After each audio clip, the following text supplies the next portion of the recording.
won't give them one. Then Jesus has a conversation with his disciples, and Jesus seems to be getting frustrated. They just don't seem to get it. They have this lack of understanding and what all this really means. And there's another healing, this time a blind man at Bethsaida, but this time it's a little different. Jesus does this thing with his spit, and touches the guy's eyes. But the man, his vision improves, but still it's not perfect yet. The people look like trees, he says. They're kind of walking around. So Jesus does it again. This time looks intently at him. And this time the man is healed completely and sees clearly. These conversations and healings are actually setting us up for the passage today. Jesus wants his disciples to get it, to understand what Jesus is really all about. Wants them to grow in faith, but in many ways the disciples just can't see it. Maybe they're like that blind man, sort of stuck in between, not quite there yet. They see some, but they're having trouble seeing the whole picture clearly. And that brings us to the reading for today. He went on with his disciples to the villages of Caesarea Philippi, and on the way he asked his disciples, "Who do people say that I am?" And they answered him, "John the Baptist, and others Elijah, and still others one of the prophets." He asked them, "But who do you say that I am?" And Peter answered him, "You are the Messiah." And he sternly ordered them not to tell anyone about him. Then he began to teach them that the Son of Man must undergo great suffering and be rejected by the elders, the chief priests and the scribes, and be killed, and after 3 days rise again. And he said all this quite openly, and Peter took him aside and began to rebuke him. But turning and looking at his disciples, he rebuked Peter and said, "Get behind me, Satan, for you are setting your mind not on divine things, but on human things." He called the crowd with his disciples and said to them, "If any want to become my followers, let them deny themselves and take up their cross and follow me. For those who want to save their life will lose it. And those who lose their life for my sake and for the sake of the gospel will save it. For what will it profit them to gain the whole world and forfeit their life? Indeed, what can they give in return to their life? For their life. Those who are ashamed of me and my word and of my words in this adulterous and sinful generation, of them the Son of Man will also be ashamed, and when he comes in his glory, in the glory of his Father, with the holy angels." This is the word of God. God is still speaking. Thanks be to God. Oh, gracious God, your very being is steadfast love and mercy. Your very will, justice and shalom. And all of creation speaks of your hand moving us toward your kingdom. This morning, Jesus offers us some powerful, challenging words. Words about bearing crosses and discipleship. Words about sacrifice and service. Words about death. And words about life. This life is only really life when we give it to you. Bless the speaking, the hearing, and the living of your holy word. Amen. It was a story of defeat. It was a story of failure. A story of pain and suffering, rejection and humiliation. It was a story that ended in death. There, Jesus was pulling his closest companions aside, telling them what was to come, telling them how he was to die. Peter won't have anything to do with this. Can't be, he cries out. Not you, Lord, not you. You can't die. Because you're the one. You're the one to redeem Israel. Jesus rebukes his friend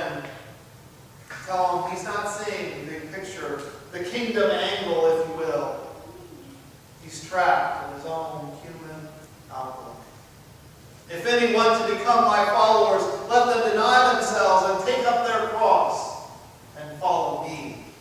For those who want to save their life will lose it. And those who lose their life for my sake will save it. You might like the message better. It says, anyone who intends to come with me has to let me lead. You're not in the driver's seat. I am. Don't run from suffering. Embrace it. Follow me, and I'll show you how. Self-help is no help at all. Self-sacrifice is the way, my way, to saving yourself, your true self, the way to life.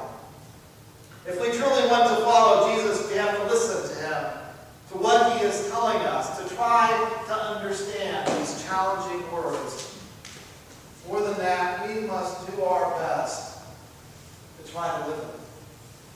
Because Jesus wants to help us, to save us, to redeem us. But the cross is much more than a simple one-shot cure-all to sin. Because the cross is a culmination of a journey that breaks through to something greater.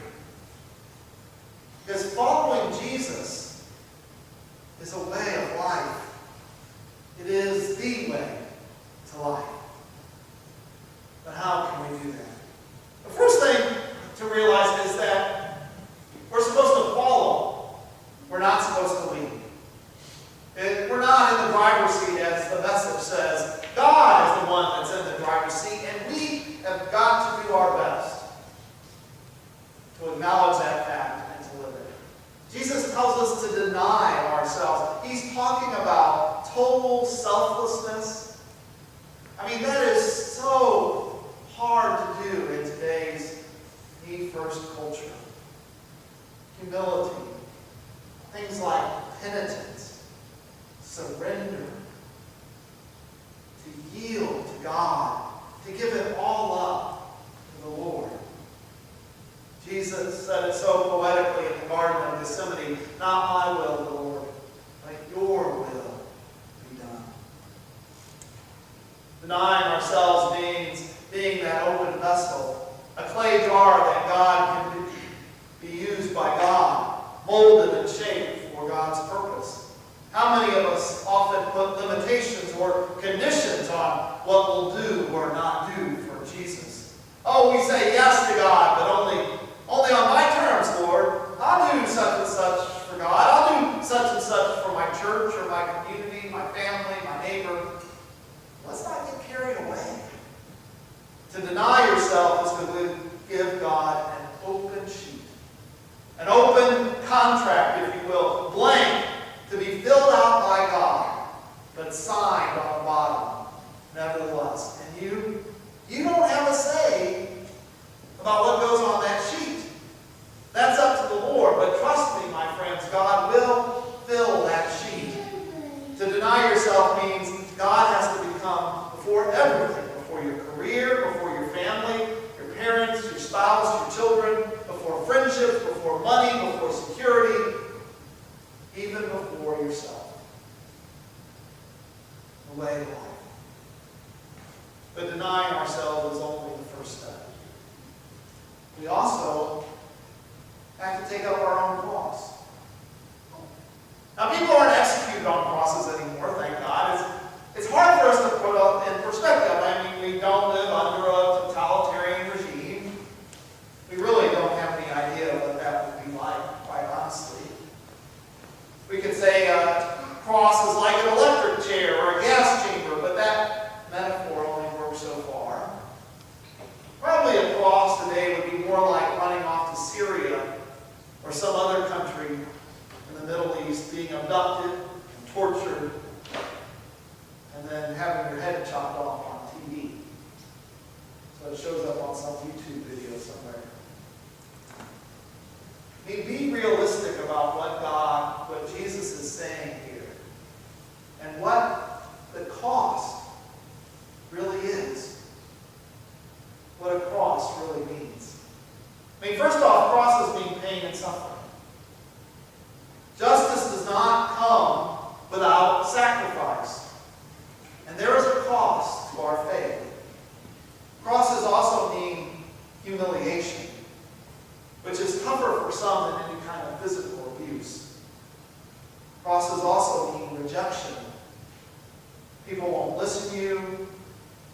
ostracized, he'll be discounted, and finally crosses being death. And yet Jesus says this is the way to life. As strange as it sounds, as radical as it is, we know crosses, they don't lead to death. They lead to life. I want you to make no mistake about it, my friends. Jesus is asking everyone who wants to follow Jesus, to embark on the exact same path that Jesus took. That is hard to hear. But those were his words right here today. He invites us on a path of total, radical surrender and obedience, even unto death on a cross, the way to life. I think the problem of today's Christianity is that sometimes we just put all this stuff on Jesus. And then we don't take his words to heart. I mean, I believe that when we die, we do go to heaven. And that we spend eternal bliss with our Lord God. But I also believe that Jesus didn't die on that cross just for that. That if anything, Jesus died on the cross to show us the way. Not to take us to heaven, but to bring heaven down to earth, even into our hearts. That we can experience God's grace and God's kingdom right here and right now. Jesus came to show us God's power, God's life, not in some life to come, but in this everyday life, this human life. God took on earthly skin in the form of our Messiah to show us the way to life. And here Jesus is telling us that if we are to be his followers, we have to take up these crosses voluntarily. Sometimes we talk about, or you hear people talking about crosses that they must bear, some unfortunate circumstance that they have no control over, and they were cursed or they were simply unlucky, that was their cross to bear. This is not what Jesus is talking about here. Jesus is talking about crosses that we pick up voluntarily. That God puts it in front of you. And believe me, it is heavy, it's burdensome, and it's going to cost you. But you have a choice. You can either pick it up, or you can leave it on the side of the road. And that choice is everything. I think all of you know the choice that Jesus says to lead the life. May we all have the courage and the faith to take that path and to walk in the footsteps of our Lord in the way of life. And we've got to follow, to do what Jesus did, to live the way Jesus lived, help the poor, heal the sick, be a vessel of transforming love, help to set people free. You have to fight for this kingdom, work for justice, even knowing that people are not going to like it.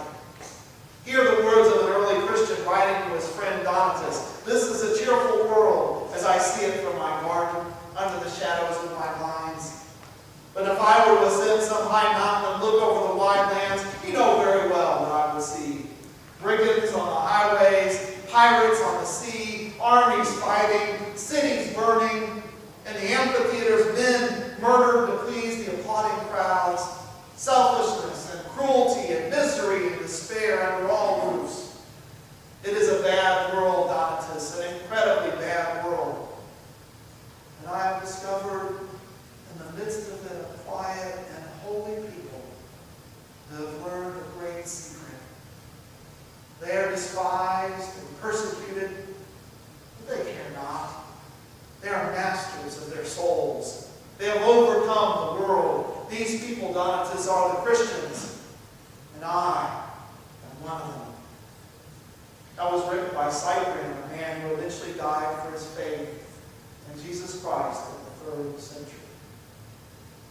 Jesus shows us the way to life. He asks us to follow, to heal, to serve, to give. Indeed, in every generation, men and women, a great cloud of witnesses, have shared the good news, have given their lives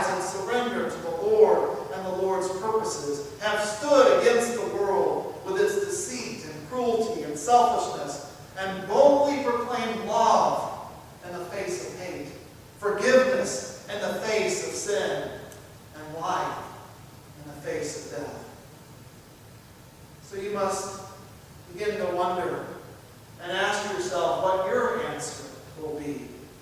At this moment, can you say yes to God? Are you willing to give it all up and follow Jesus all this life? Because until you have truly given yourself over and surrendered to God, I'm not sure you know what it's like to be in the kingdom of God and to be truly alive with a vibrant, meaningful, purposeful life. United Methodist pastor Donald Shelby, in a book entitled Bold Expectations of the Gospel, tells a story from the days when East Germany lived under an oppressive regime. A young man deeply involved in the life of the church was seized by the communist authorities, and he never returned. Sometime later, another young man, also well known but as a hardened leader of the communist organized youth movement, began attending youth meetings and worship services at the same church. The congregation's suspicions were aroused, and the pastor took the fellow aside and asked him why he was coming. The young man replied by asking a question. You know the fellow from your church who was seized and taken away? Of course, responded the pastor. I knew him well, but we haven't heard from him since. Well, said the visitor, I saw him when he was being harassed and tortured. Not only did he refuse to betray his friends, but through it all he never showed any bitterness toward his tormentors. Even in the hour of death, there was no anger towards those who were about to kill him. Instead, he spoke of Jesus Christ, forgiveness, and God's love. And the young man concluded, and when I saw him die, I knew I must come, in spite of what it will cost me, to learn of his Christ and the love for our enemies that strengthened him in his last hours. The way to life. My friends, I know of no greater power than the power of the cross. The power to change lives, to bring forgiveness and renewal, to heal and bring justice, to find life. It is the way to life, my friends, but we need not be afraid. God is with us. Jesus takes us by the hand and walks with us, carries us when he needs to, and helps us to walk when we don't think that we can. And the gift in those rare moments of complete surrender, it is so powerful and fulfilling that it changes everything in your life. It's what life is all about, what God intended for us all, to know the love of our Lord in such a profound way, to experience the unmatched bliss of God's kingdom. Sometimes when talking of ultimate commitment, somebody might ask you, well, is this something that you would die for? And with everything I've been talking about today, one may put it in these terms, Jesus died for you. But will you die for Jesus? But God does not desire the death of sinners, only that they may find life. Cost and sacrifice, when you give it in the way that Jesus explains, it really is not a cost at all, because you are so much in that surrender, with such a feeling of closeness to the Lord, that it's more about finding life than anything else. So perhaps the better way to phrase that question today is this: Jesus lived for you. Will you live for Jesus? Because when it comes down to it, my friends, that story, it's not a story of defeat. It is a story of triumph. It is a story of grace and healing and wholeness. It's a story of peace and justice. It's a story that ends in life, the way to life. But my friends, is that really the end of the story? Or is it just the beginning? Because our lives begin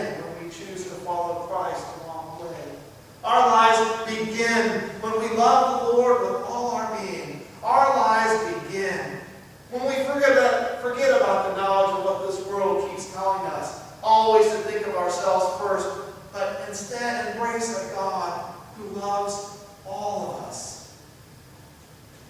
And we may even give over all that we are and surrender to the Lord. It is the way of the cross, the way of Christ, and it is the way to life. Thanks be to God. Amen.